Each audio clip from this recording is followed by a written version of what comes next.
Good morning, everyone, and thank you for joining us today. I'm Kathy Fitzmaurice from the Central Office, and I'll be your host for today's webinar, The Importance of Point of Sale and Understanding Your Credit Card Statement. Your microphones and telephones are currently muted to eliminate background noise during the program. We will take questions at the end of the presentation. To ask a question, type it into the question box on your control panel, or if you have a working microphone or have dialed in, you can raise your hand by clicking on the hand icon, and I will unmute you. Today's program is being recorded and will be available through WebMQS in the Shared Resources section.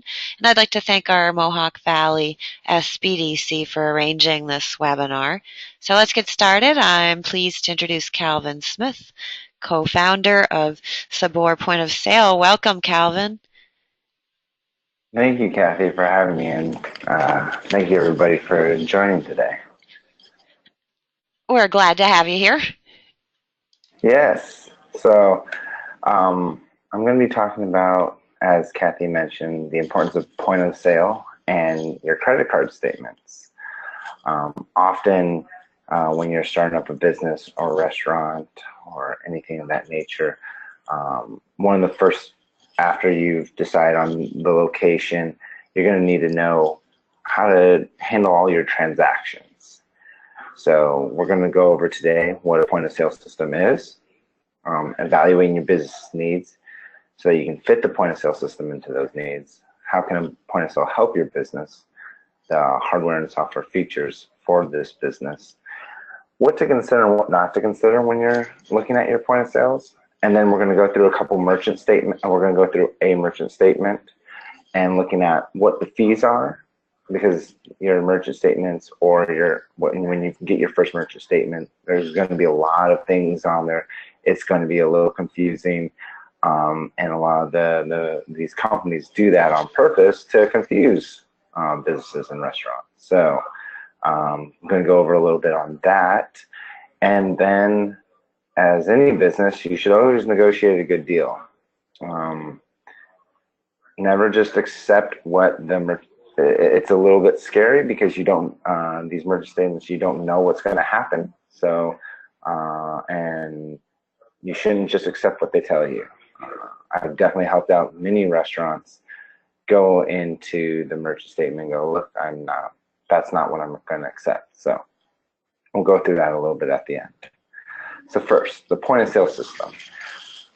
So essentially the point of sale system is a way to keep and record transactions that happen at your business. There's a lot of information, a lot of data that happens through there. You have people that take down orders. You have customers that come in. You have data that from those customers where you can get, if depending on how much information you gather. For example, if you have a delivery customer, you now know their name, potentially their email, their phone number, and address. Now, if they come back in, you can simply add that back in to make it easy for them. You can know their past orders. This point of sale system can track all that data so that you can deliver better customer service the next time that customer comes back. And it's not just for one person, it's for everybody in your company to give top quality customer service. Also, I don't know if anybody's been to, last time you've been to a restaurant that actually used the point of sale very accurately, but I was at a restaurant the other day, and they got my order wrong a couple times, and that's because they had to keep coming back, and they had to run back to the kitchen. The runner didn't have the right food, so then they had to go back and find out where it needed to go. By using that point of sale correctly, they would know exactly where the table is, exactly what food, and if the runner puts the ticket on the food item, if the cook puts the receipt on the correct food, the runner can take it right directly to the table.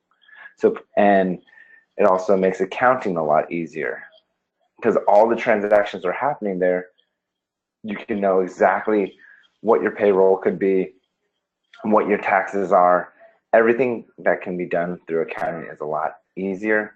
Also, inventory purposes, you're going to know how many burgers or whatever you're selling that month. and then you'll know how much to reorder for the next month. And also there's software that can integrate with point of sale systems that can make your life a little bit easier as well. So what type of POS do you need? So this is very, I guess depending on each business. So like if you're a food truck, you're not going to need such an extensive model. There's companies out there that can handle really crazy systems. Like if you guys know the two major players in the world in the US are going to be Micros and Aloha. They have about 60% of the market, but those systems are a little bit too much for a simple food truck or a simple coffee shop or maybe a small discount store. Those systems also cost like $30,000 to $40,000. These type of establishments don't need that. They just need something that take some orders. They don't necessarily have the bandwidth to handle inventory. They don't have the money to handle all that. So all you need for that kind of thing is simple POS. Get as cheap as one possible. Square offers one for free. We also offer, Sabor POS has one for free. There's a lot of ones that just give it out for free just to get your credit card data. So I would say for those kind of establishments, just get a free POS. Now, if you're a bar with a happy hour, make sure that you have a POS that can handle happy hour needs, because at 4 to 6, you're going to need that system to automatically switch over and give those happy hour deals without having to do something on the system, have to tell your customers, or give a discount at the end. It just has to automatically switch over. And so you guys can read the rest. There's inventory management. If you're very concerned with inventory, if you have the amount of money, Revel does a great job with that. They're about $700 or $800 a month, and then they integrate with other systems that charge another $100 a month. But it's really good information for your inventory. Customer management, those are customer loyalty, customer service. A lot of companies offer that. We offer it through our credit card company. There's other add-ons to like if you use Clover or Square or anything of that nature, they can put add-ons in there. You're also going to want to determine what kind of hardware. How big is your business? Is it just like 100,000? Is it 100,000 square feet? Is it 10,000? Is it 5,000? How big is your business? Where are your systems going to need to be placed? Where are your receipts going to need to be placed? Typically for restaurants, if you're a restaurant with a bar, you'll need two POSs two screens at the bar, one for the restaurant, and then you'll take another printer in the back for your kitchen. If you have an upstairs, downstairs, you need to handle it that way. Also, how is the POS going to handle returns and exchanges? Let's say you break your screen the next day. All of a sudden it just drops. How is that business are they gonna wait for you to return it, and then those 4 or 5 days to a week or 2 weeks you're out of the POS? Or will they just send one to you right away? That's usually depending on the hardware partners. So I know most companies will ship out one, but I know some don't. I know it was a very point of contention with a lot of our customers. But as we grew, we started to just, if a screen broke, no matter if it was their fault or if it was the hardware's fault, we would just send the screen right out or the system right out the next day. And then the customer would then pack it back up, and we would either bill them, or if it was the hardware's fault, the hardware company would take the burden on that. But regardless, make sure that for returns and exchanges, if anything happens to your system, you're able to just get it the next day. Pricing. Pricing is very important to any business. How are you going to be charged? There's a very good company out there called Harbor Touch. Harbor Touch, the biggest thing that most customers don't like is their pricing. They offer a lot of great services and everything like that, but their pricing is a little tricky because they'll say their POS is free, their hardware is free, but everybody here knows that there's nothing really free. But that free word sounds really nice.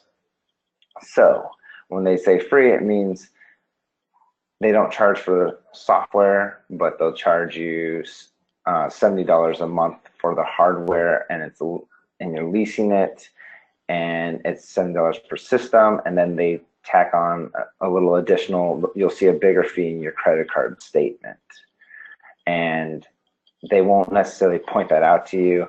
You'll all of a sudden get the bill. You're like, oh, that's okay for the first month, but then like you'll look 3 years later and you'll see how much more you paid in the end.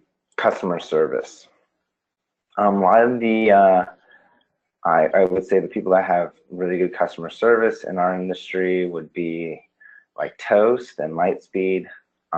In the food industry, we've actually had to make sure that at Sabor we had a offer as good customer service as them.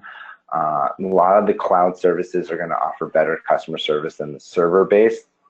Like so, I'll just mention the two big ones: Aloha and NCR. And Clover, those are probably the three bigger companies, but those are also the customer service is the ones that we've heard the most complaints on. So be careful about that. They might offer 24/7, but how do they handle their 24/7? Also, if you're a business that doesn't speak English, speaks a little bit of English, but the people that are going to call in, they might speak Spanish. Do they offer customer service in Spanish? It's a weird question that, I find it odd that more companies don't offer Spanish customer service because it's a very big language now. And it could be very important to your restaurant depending on the problem that your business will have. And security. Of course, take a look at security. You want to be protected. Too many times do businesses get hacked and then they're liable for that payment. Sometimes it can be as bad as $1 million for a small business. So you don't want to be caught like that. So find out through the POS what kind of security they offer, or maybe like for us, we don't offer security, but through our terminal, through our merchant services company, they offer over $1 million worth of protection. So if you ever get hacked, the burden's not on the business, but the burden is on the merchant services company. So that's very important to make sure how it is handled. So we kind of went over how the POS can help your business, but I'll delve a little bit deeper. So with the POS nowadays, it's not purely going to be order taking. That's the basis of what you're going to do, and that's where all the data comes from. But the POS is going to be your operational dashboard. You're going to find out which employee is doing what, from what time to what time are your best hours, who are your best employees, why are some employees not doing as well, and maybe you can pair the good employees with the bad employees to bring them up. What's happening at the kitchen? For Sabor, for Sabor POS, you can actually find out how long the tickets are taking in the kitchen, how long they're taking in the bar, and then why did chicken parmesan take 1 hour to make on Wednesday at 1 p.m., but 30 minutes on Tuesday at 4 p.m. You can actually see those direct metrics, and you can also see if there were a ton of orders that day, then you'll know why. You can manage your menu. You can change the pricing right away. You can find out what you need to do with your menu. You can add modifiers. You can change this menu to make it look how you need to do. With machine learning, you can project the amount of sales you'll make next week based on past data. There's also cloud services where you can access your data from anywhere. So if you're on your phone in the middle of Kentucky and you want to see how your business are doing, you just pull it up there and you say, oh, okay, I'm on track to beat projections for the month. So that's actually become hugely valuable, whereas the old operations of POS, it was server-based. You had to have a server in your store.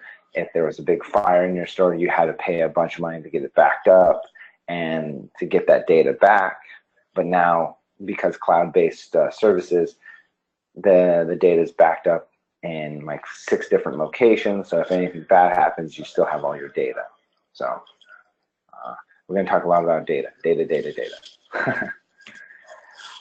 So, I mean, your hardware can look a bunch of different ways depending on your establishment. The basic outlook of a POS is going to be a screen, a computer, cash register, a credit card terminal, and a printer.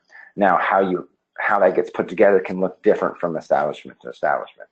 On the top, you'll see an Intel NUC, which is a computer. It's a small computer on the bottom left. And then you have the touch screen, which connects to the computer to give. So in the top scenario, the screen is just a screen, and then you have to connect to the computer to give it all the capabilities. Then you have your cash register and printer that's built in one, and then you have your SKU reader.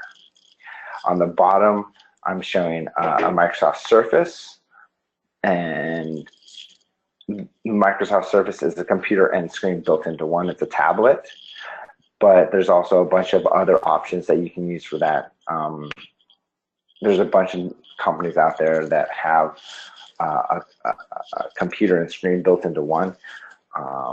This is a very affordable option when you use the tablet.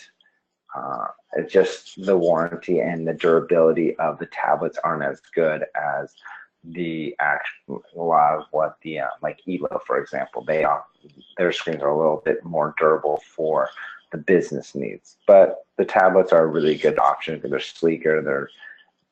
I think they just look a little bit prettier. And then you can either have the printer and cash register built into one, depending on your space. You may want that, you may not want that. So these are typical layouts of hardware. And some of the software features that you'll look at with these POS, you can look at tickets. So maybe you want to split a ticket, you want to merge tickets. So splitting a ticket will give customers the options to pay with 3 people or 4 people. When you're going through the restaurant, you can merge tables together. So if 2 people are sitting at one table, another person sitting at another table, and now they want to sit together, you can merge those tables together and make sure that the POS can do that if that's a feature that you want. It's a really nice feature that can be considered for your needs. The data. Look at what kind of data that the POS is gonna offer. A lot of intelligent data comes through this. You can take a look at an analysis from Wednesday to Wednesday and find out what happened through those days of the week. You can do a whole month. It can be customized. You can find out how your business is doing from last year. If you're starting out, you can start tracking data so that you can make better decisions moving forward. So maybe on Mondays are your worst day. Why are Mondays your worst day? You notice it for 4 Mondays in a row. Maybe and then maybe you take the day off on Monday and Sunday rather than Saturday and Sunday. Figure out those business needs and you can figure that out through that kind of data. Look at the menu. How's the menu going to look for your staff? Through Sabor, we made it more friendly for your brain. So for through our visual menu, you look at your orders on the left-hand side, you look at the menu items on the right-hand side, because that's how your brain works. But I know with, I think it's ShopKeep, the menu items are on the bottom. I know that found it very difficult for people, but a lot of them do the left-right scenario. So that's really important. See if you can insert your images into the menu so that your staff can see what kind of, for quick input, that's really valuable. You can have a kitchen screen if that's something that you find necessary, so that your cooks in the back can actually see what's happening rather than just a paper ticket. It could be eco-friendly that way. Your dashboard. Your dashboard is what you can access from anywhere. It's saved in the cloud. It's safe for your restaurant. It's the best kind of scenario. That way you can access, because if your dashboard is in the cloud, you can access your data from anywhere in the world, as long as you have internet capabilities. Table layouts, as I mentioned in the beginning, if you're a restaurant and you know that table one ordered chicken parmesan and salad, you don't give that to table two, or you don't just have the runner looking around going, where does this food go? You can color code it, you can do whatever you want. Just make sure the simple basics is table one has this food, these food items, table two has this. Yes. And then as you're going through these different POSs, if a company, you're evaluating two companies and it comes down to price and you're going, you really want to just eliminate the features that don't fit your needs.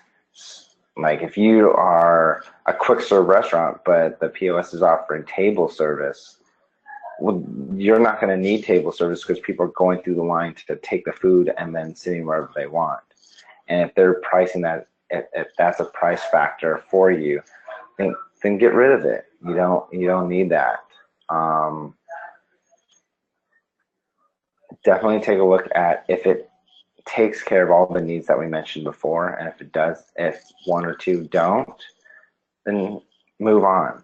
A lot of the companies will try to then lower the price for you, but if it doesn't fit your need, it doesn't matter if it's free. If it's not going to do what you need, you're just going to be more frustrated. And then their customer service isn't going to be great. And then it's just going to be a terrible thing. You're going to have wasted 3 to 6 months of your time.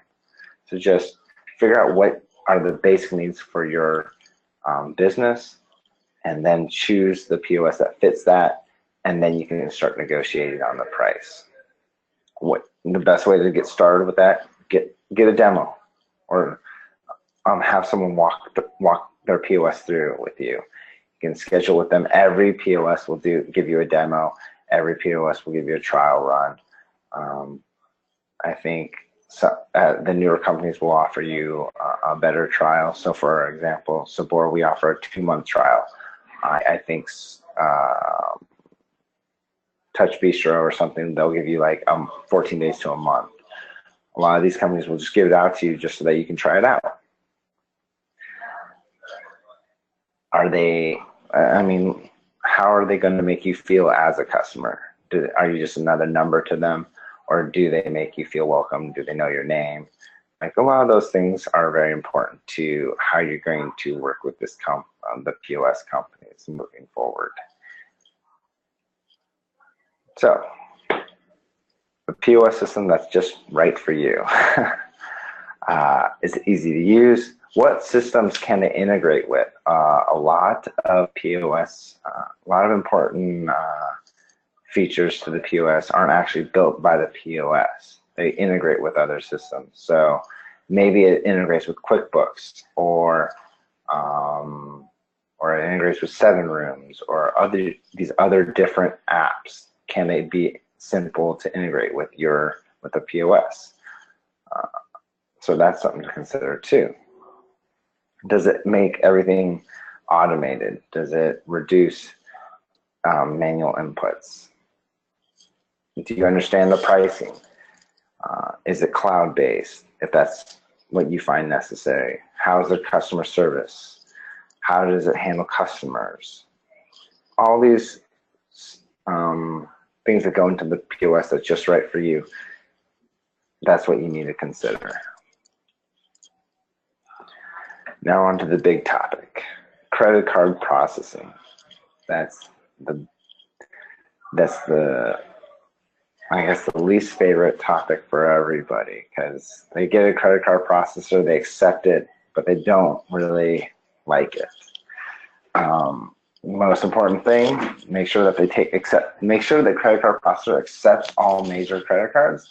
You might not want to accept all credit cards as a business, because as you know, Amex is the killer. But if you're in a highly business district where a lot of business people are, you're going to want to take Amex.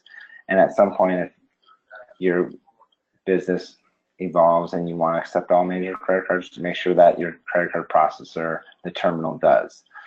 How long does it take to pay out? Most can do by next day without an additional fee, as long as it's before 8 p.m. We're also going to talk about what kind of fees to expect, the different kind of terminals, and why EMV chips are important. So first we're going to look, so this is if you guys have all have business, are in business and you've seen one of these. This is a merchant statement.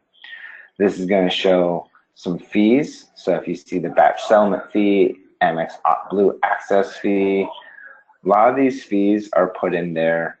The OmniShield, the Assure fee, the monthly maintenance fee. A lot of these fees are created because they can't make a lot of money on the interchange fees. So interchange is what Visa, MasterCard, Amex, and Discover charge every business. Those are non-negotiable rates.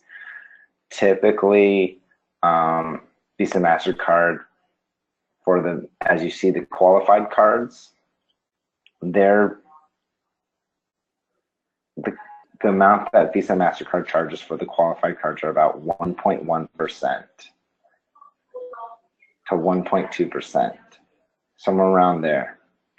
And then merchant services companies, and then the mid-qualified is about 2.2, and the non-qualified, which these are just levels, the level 3 cards, which are Amex and small business cards, are about 2.5%.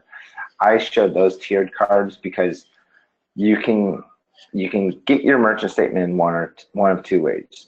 You get a tiered rate, which is what I've shown here, 1.8, 2.7, 3.2, or you can get what's called Interchange Plus. Interchange Plus is your interchange rate plus a certain percentage. So instead of taking a 1.8, 2.7, 3.2, you could say, look, I'll do an interchange plus 0.25%. So then you get whatever interchange is for whatever cards they are, and they'll just charge you an extra 0.25%. The fees, a lot of the fees are made up. Like I said, merchant services companies don't make, if they can't make enough money on the interchange plus or the tiered rates, they're going to charge you some type of fee so that they can make some money. And they'll come up with whatever reasons they are to make it sound like you need those fees make sense. But most of the time they don't make any sense. There's only certain things on a statement that can be negotiated. So one is the basic fees. So like the monthly maintenance fee, which is $15.95, you could probably negotiate with your the merchant services company to bring that down to like $10 to $5. You just have to work with the merchant services company. And it also depends on how much business you're doing. The OmniShield fee, so that's just a PCI compliance fee. You can either get PCI compliant yourself as a business by filling out a bunch of forms, or you go through the credit card merchant services company. Usually they charge about $85 a year. Just depends on the certain merchant services company. You can always negotiate your rates based on how well you're doing as a business. I find it kind of, I personally don't like that you always have to negotiate your rates if you're doing better. I feel that if you're doing better, the merchant services company should just automatically change it if you show enough quality and business improvement. They should just automatically change it, but they won't. I try to do that for our customers. So if they show 3 months of improvement, we'll try and change that automatically. But as a restaurant, if you used to, or a business, if you used to do $30,000 a month and you got interchange plus 0.25, and now you're doing $60,000, you can definitely call your merchant services company and say, look, I'm now doing twice as much. I would like that to be reduced to interchange plus 0.15%. And more likely than not, they will. If not, give me a call. I'll give you a fake statement. You can go to your merchant services company and say, this company is going to give it to me 0.15, and they'll change it for you. So you can definitely do that as long as you improve. If you go down, it's really hard to do that. Definitely don't accept, let's see, okay, yeah. So definitely don't accept the first rates that the merchant services company is going to give you, because you can always negotiate it. They might start you off at interchange plus 0.3, but just go, look, if you can go to Square and get 2.75% on all cards, and if you look at some of your statements and you see that overall you're being charged more than 2.75%, you can just go back to that company and go, look, Square, I can do this on Square for 2.75%. And they're going to change it. Because I've been to companies, I've been to restaurants, and they had a 10,000, they made 10,000 or 11,000 in revenue, and they were being charged around $500. So that's about let's call that 5%. They're being ripped off. And if anybody here has looked at their statement and sees that, you're being ripped off. They're charging you a lot in your interchange plus. They're putting additional fees on there. They're not really looking at you as a person. They're looking at you as a number, and you need to either switch companies because they're never going to be on your side, or just until you find somebody else, just tell them, look, I'll just go with Square instead. And then Square only charges 2.75%. That's why as Sabor, we always try to beat 2.75% no matter what, no matter how small you are, because to me, that's the industry standard for what you should never pay. You should never pay more than 2.7%, regardless. I understand Amex has higher rates, and that's why if you guys followed any of the news about Square, they dropped Starbucks, because most people that go to Starbucks use Amex cards. So, and Square, you can always always negotiate rates if you're doing better. So those are some things to consider. So if you're looking at your POS, know how big of a business you are, and know how the POS can fit into your business needs.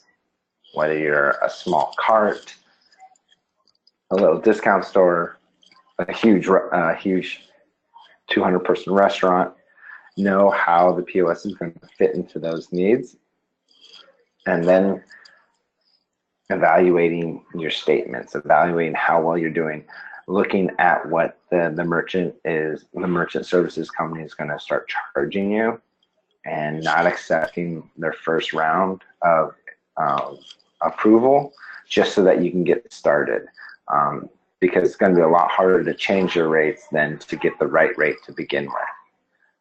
And you can do that if you're not in business yet, you can do that while you're in pre-construction or during construction, because the merchant services company is going to evaluate your past credit and how valuable you can potentially be. So if you guys ever want to see how, like again, I said you can do demos or whatever. At Sabor, we give demos all the time. You don't just have to go through us, you can go through anybody else. We all do demos, we all give free trials, and I can even take a look at your merchant statements for you as well. So that's a wrap. Any questions? Great, thanks, Calvin. Does anybody have any questions or any comments? I know personally, the credit card statements are very baffling, so it's interesting to hear that. I never knew you could negotiate those terms. And I think most of the business owners that I've spoken with don't realize they can negotiate those terms. And most of them are paying roughly 5% of what their sales are. Um, so that's Yeah, interesting. Even when yeah, you you can. even when you switch to a different credit card company, they'll say, "Oh, I can do better," and then you end up paying the same. So it's interesting to hear this. Yeah, you can always negotiate. I mean, I knew somebody that didn't even do $1,000 in business, and just because he was a good negotiator, he got the monthly maintenance fee down to $5. Um, he got a lot of things reduced just because he was a good negotiator. I can't really recommend that to everybody because that was just an oddity. But I often, I mean, you have to accept that they're going to make some money on you. Everyone's going to make a little bit of money on you. It's just how much are you willing to accept they're going to make money on you. If you're making only $10,000 a month, the threshold of how much they should be making on you is like $30. So that's saying that if you're making $10,000 a month, your statement should be around, because the alternative is you could just go to Square. And if you make $10,000 a month, that's $275. So any other company should charge you at most $275, because why would you go anywhere else? So I mean, like I said, we try to get it to $270. Now, if you're doing $100,000, you might only get charged about $2,000, which Square can't even get close to that. I think the lowest they do is like 2.2%. But if you're getting charged $2,000 on $100,000, either you have a lot of Amex transactions, or you might have an okay rate, depending on the business. You can look at about, for every $10,000, for the first 10,000 to 50,000, you get charged about an extra anywhere between $15 to $30 that the company needs to make on you. And then it goes down as that price gets higher and higher. Very interesting. All right, we have another question. Is there a difference between in-store and mail order online terms? Mail order terms, is that like for the merchant statement? So that would just, is that what they're asking? If it's, let me see if the question's in here. Here, I'll assign it to you. Because it could be if there's a salesman that comes in and gives the actual statement, or if you get a statement online. I think, Roger, you mean, is there a difference between if someone's purchasing something physically in the store or if they're ordering something Yes. online? Okay, yes. So there's a difference between key to entry and swipe to entry. Key to entry, because there's much more ability for cheating. So I could steal my mom's credit card and charge something, and she can charge that back without even thinking twice about it. And so because of that, the merchant services, the credit card companies, so Visa, MasterCard, they charge a higher rate for keyed-in entries. Those are about 3.5% on average.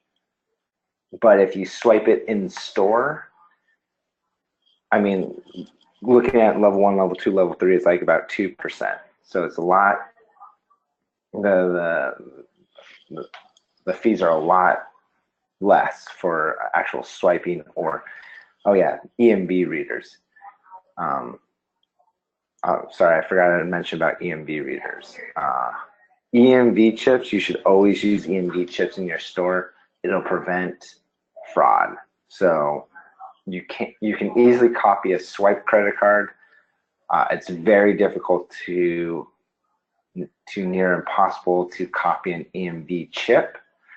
So if you don't want any of your money taken back for chargebacks or any of that nature, use the EMV readers.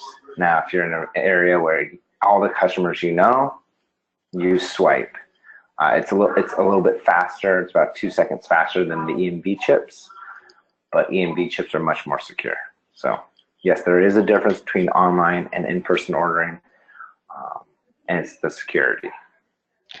Great. And that answers really the second question that we have, if you're charged differently if the credit card is not present in the transaction. So that answer would be yes. So thank you for those questions. Does anybody else have any questions or any comments?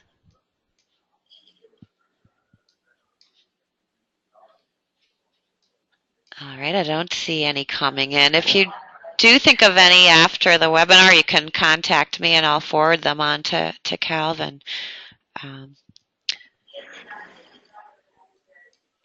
So we will go ahead and wrap things up. Calvin, thank you very much for presenting for us today. And everybody, thank you for joining us. And please do fill out the survey after the webinar ends so you can give feedback for our presenter. Yes, I really appreciate being on this this event. I hope everybody found some use out of it. And as I said, if you have any additional questions, please let Kathy know and I'll be happy to answer them. Great. Thank you very much, Calvin. And this concludes our webinar. Thank you, everybody.